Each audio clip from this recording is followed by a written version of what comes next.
Alright, this is going to be my first video here on YouTube. I would like to present you a concept that I call the concept of five. It is a concept that I came across in my Bible studies, and I believe it is the key to understand not just scripture in the Bible, but also the key to understand existence as a whole. It is not a concept that I personally created, it is a concept that I have discovered, meaning it is a concept that I believe has been created by God Himself, and a concept that I would like to share with you. I would like to present this concept to you in form of a small video series. This video series is going to be quite extensive in and of itself. The reason for this is because I would like to lay a foundation for a future Bible study. I would like to study with you the Bible together from the beginning till the end, both the Old Testament as well as the New Testament, and is therefore specifically designed for people of Christian faith. If you are not understanding this concept, it will be impossible for you to follow along in our future Bible study.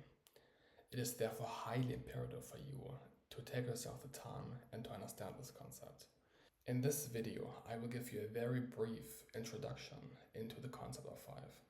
The first thing that needs to be said about the concept of five is that it can be differentiated in two concepts. On the one side, the first concept of five, and on the other side, the second concept of five. I believe the first concept of five has been created first, and I believe the second concept of five has been created later. I believe without the first concept of five, the creation of the second concept of five could never have happened. Given that, I believe there's a causal relationship between the creation of both concepts, emitting from the first concept of five towards the second concept of five. Interestingly, the Bible can be categorized in two parts. On the one side, the New Testament, and on the other side, the Old Testament. The New Testament, as you most likely know, does discuss the implications of the Second Covenant, and so does the Old Testament discuss the implications of the First Covenant. The first concept of five happened to be consistent with the New Testament, and the second concept of five happened to be consistent with the Old Testament. Both concepts are equally prevalent, and both concepts are equally important and can only be understood through one another. I will first discuss with you, though, the first concept of five, and later the second concept of five. In order to understand how the concept of five came into existence and what the genesis of the concept of five actually looks like, one first must understand the very existence of God Himself. Prior to the creation of the first creation, God existed within the hyperspace, which is often referred to as heaven in biblical terms. This hyperspace, or heaven, can be understood as an infinite realm of the three spatial dimensions that are known to us. This realm is infinite and eternal, and that is perfused by the conscious spirit of God. The same attributes of eternity and infinity apply both to God and to the hyperspace or heaven at the same time. God did not just exist, but at the same time was the very definition of existence itself. Proverbs chapter 8 verse 22 says, "The Lord possesses me at the beginning of His work, the first of His acts of old." This verse does refer to the creation of Yeshua. Yeshua is the Hebrew Aramaic name for Jesus, and is also the name after which His disciples called Him. I'm going to use the name Yeshua to describe Jesus, because I believe it is historically more accurate to do so. Yeshua has been created by God and is therefore rightfully called the Son of God. With the creation or the genesis of Yeshua, we experience a shift from the singularity of the sole existence of God to the formation of a duality, meaning the existence of two directly juxtaposed beings. The formation of this duality is irrevocable because the creation of Yeshua, his genesis, is irrevocable as well. Both God as well as Yeshua come along with distinctive temporal attributes. The distinctive temporal attribute of God is eternity, which means that God exists for eternity on the one side, but at the same time also exists since eternity. Because Yeshua is a created being, he on the one side does exist for eternity as well, just like God. But because he has been created later, he does not exist since eternity, unlike God. This does cause God's existence to be eternal, Yeshua's existence to be long-term only. Yeshua's existence started emitting from the very specific time point of his own genesis. Both are in that sense similar, but different, and not identically the same. The only similar distinctive temporal attributes of God in his eternity, as well as Yeshua in his long-term existence, in their direct juxtaposition, together create asymmetry. There are only two options that would potentially allow for the occurrence of symmetry after Yeshua's genesis.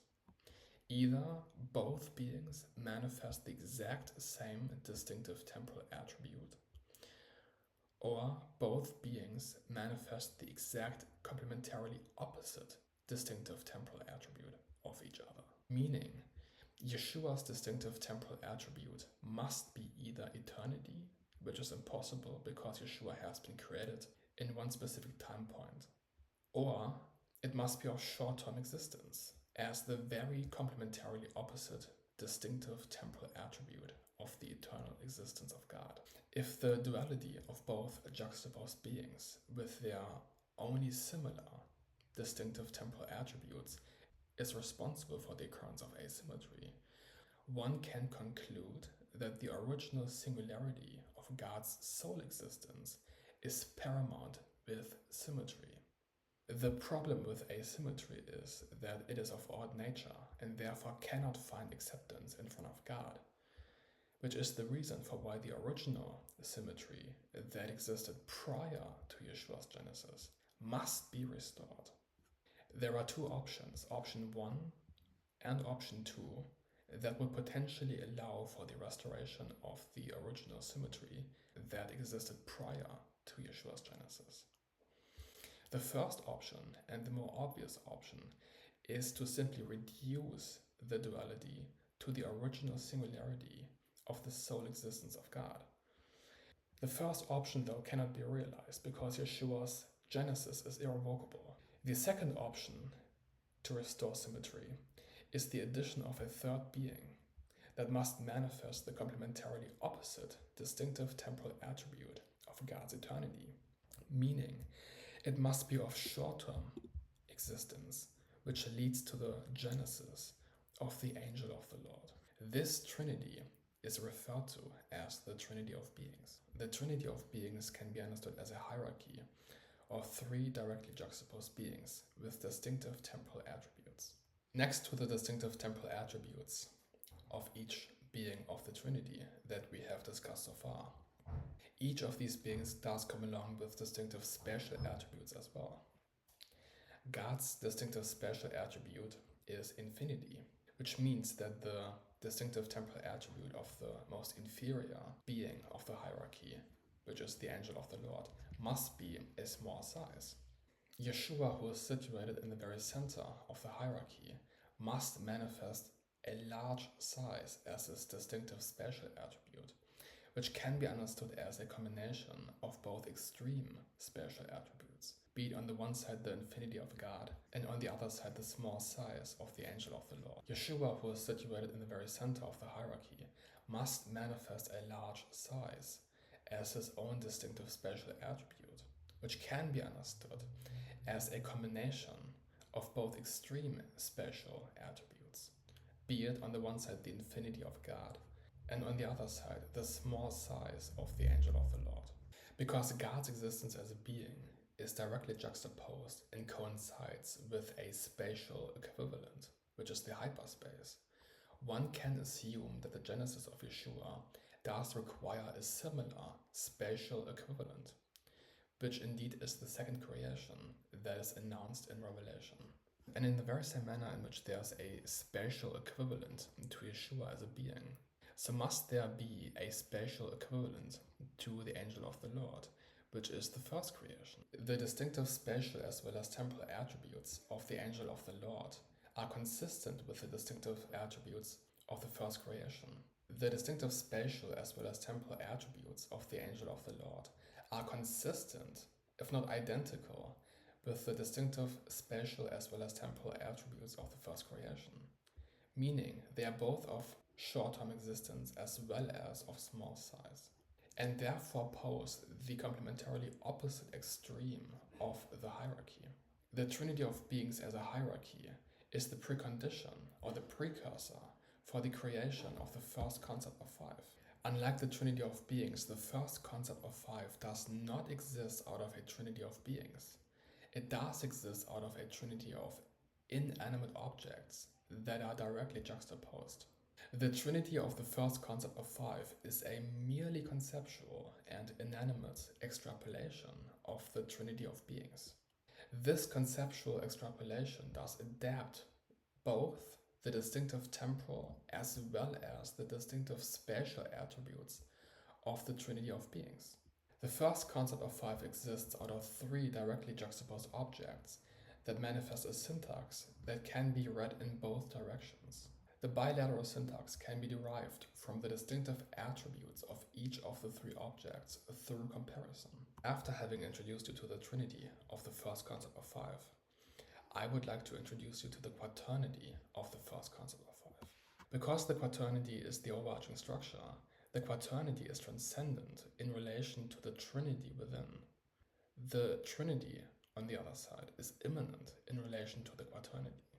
The quaternity exists out of two dualities. On the one side, the upper duality, which also can be referred to as the greater duality, and on the other side, the lower duality, which also can be referred to as the lesser duality. Each duality, as the term says, does exist out of two directly juxtaposed objects. Starting with the lesser duality, the first object of the lesser duality is placed right beneath the second object of the lesser duality. Because the first object of the lesser duality is placed beneath the second object of the lesser duality, the first object of the lesser duality plays an immanent role, while the second object of the lesser duality plays a transcendent role. As you can see here, the entire lesser duality is placed within the first object of the larger duality. The first object of the larger duality is directly juxtaposed to the second object of the larger duality. And the first object of the larger duality is placed right beneath the second object of the larger duality. The first object of the larger duality plays an immanent role because it is placed beneath the second object of the larger duality. Because the first object of the greater duality is placed beneath the second object of the greater duality, it plays an immanent role. And because the second object of the greater duality is placed above the first part of the greater duality, it plays a transcendent role.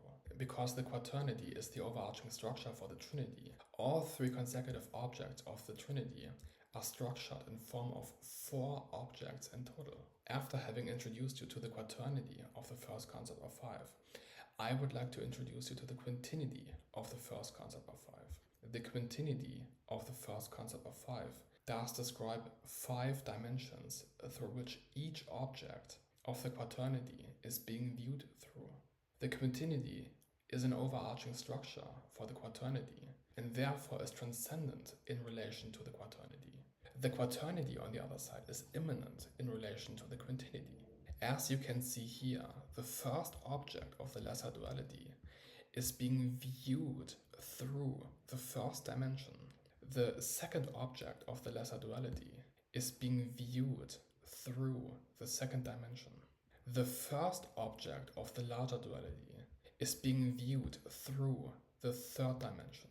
The second object of the greater duality is being viewed through the fourth dimension. Naturally, there's no dimension set in place that allows to view both objects of the greater duality at the same time. Both the function of the third dimension as well as the function of the fifth dimension are comparable, because each dimension does allow to view both objects of each duality at the same time. In the very same manner in which the larger duality is greater than the lesser duality, so is the fifth dimension greater than the third dimension. The key difference between the fifth dimension as well as the third dimension is that the fifth dimension is artificial, while the third dimension is natural. Unlike the third dimension, the additional fifth dimension is the only dimension of the first concept of 5 that cannot be allocated to any object within. In order to conclude this introduction into the first concept of 5, I would like to give you an overview over the terminology that we have elaborated so far. We started with the singularity of God's sole existence and the creation of a duality.